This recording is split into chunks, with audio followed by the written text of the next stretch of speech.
Hello again, chaps and chapettes. How are we all doing? It is lovely to see you all again, as always. A little bit of a change of pace on my channel today, guys, because over the last few days I've been feeding you poor people with nothing but black pills and depressing news.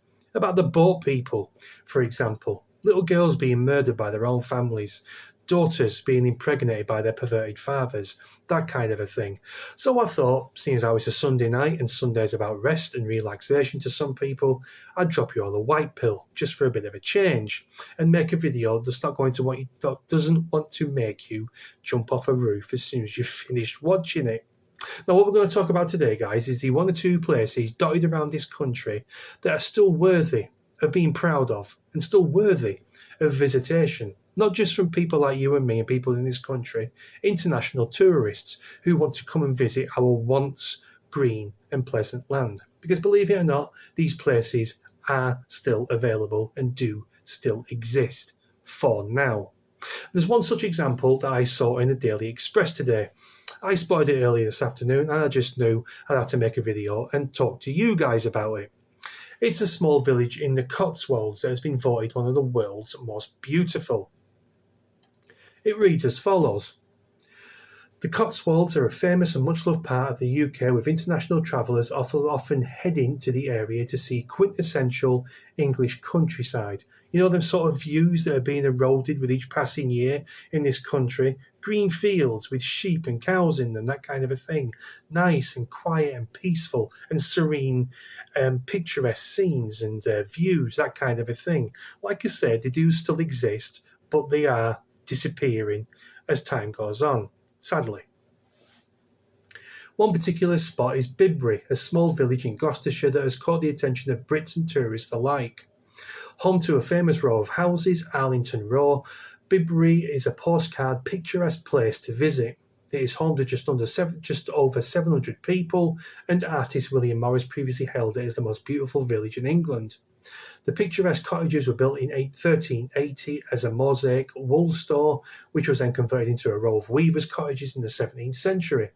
Today, the cottages are let to private tenants, with one of the cottages available as a holiday let. One visitor to TripAdvisor said this town is so adorable and definitely worth visiting. It is so picturesque and beautiful, and Arlington Row was the highlight of the trip. Now, you will find that most tourists that come to our country, particularly Americans, I find, tend to descend on places like London because they fully expect to see Englishness there. I mean, it's a common mistake to make, you'd think, wouldn't you? People visit this country, go straight to the capital city, and they fully expect to see people eating pie and mash and eating jellied eels and cockneys knocking around, that kind of a thing. And when they get there, they have such a culture shock, it is unbelievable. They see Bengali writing everywhere, and you see Indians and Pakistanis and Africans and Chinese and Japanese, a whole host of people knocking around London. And they come back to the United States and they ask themselves, where the hell have I just been? Where were the English people? Where were the English people drinking tea and eating cucumber sandwiches with the crust cut off? You know, the common misconception that Americans tend to have about us and our country.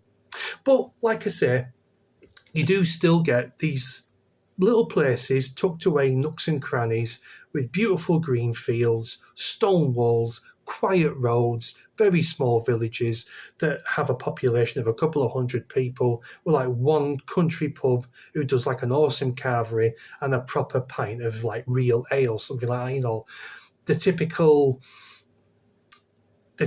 outing of the English countryside, you know, smelling the flowers and all this hippy-dippy stuff. Something you can actually be proud of, because that's what I am proud of about our country. I am proud of the sights and sounds that we have to offer that not many countries have, minus our major cities.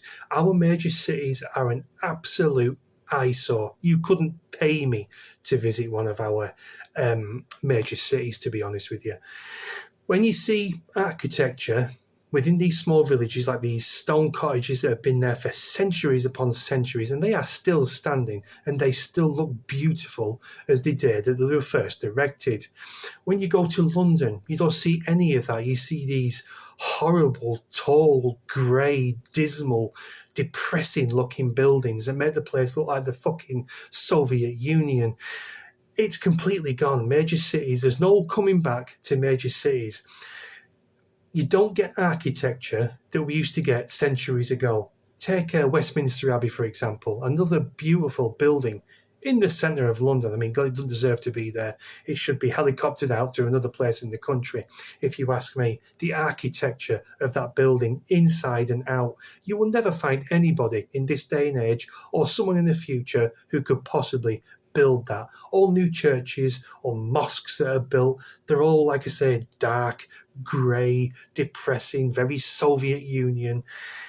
It's a crying shame, guys, but we have got to keep on to the fact that we do still have these little areas. We do still have something to be proud of. We do still have something we can go and show our kids and our grandkids about how England actually used to be. And most of these places, best of all, is completely untouched by diversity. All you will see is a sea of white faces and maybe some white hair knocking around the place. Little old dears who have gone there to retire, get away from the hustle and bustle and depressiveness of major cities.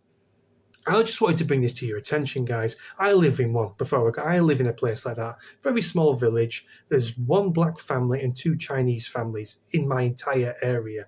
My kids' school is like 99.9% white English. It's a lovely place to be. I originally came from Lancashire, Lancaster, and that was heavily touched by diversity. A lot of, I better not go down that road.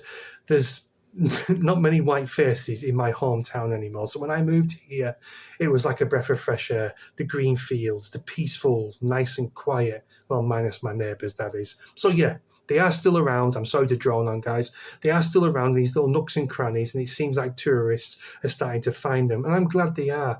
No tourist should have to go on holiday in London. I mean, come on, that is the worst of the worst. You may as well go on holiday in a sewage farm somewhere, because it's an absolute pit that no one wants to visit. Well, unless you're Indian or Pakistani, that is. Anyway, guys, that's basically my video. I'm sorry it's a bit all over the place. It was just a bit of off the cuff video, this one. I usually have some couple of notes wrote down, but I didn't on this one because it's quite late and I need to get to bed because I am cream crackered. So yeah, I hope you enjoyed this, guys. Bit of a white pill, something a bit different. Next week I'll probably be back to the depressing shit. Someone would have been murdered or brutally slaughtered in the street or something, and I'll have to come and talk to you guys about it, unfortunately. So yeah, let me know what you think in comments, guys, and I'll see you in a bit. Cheers.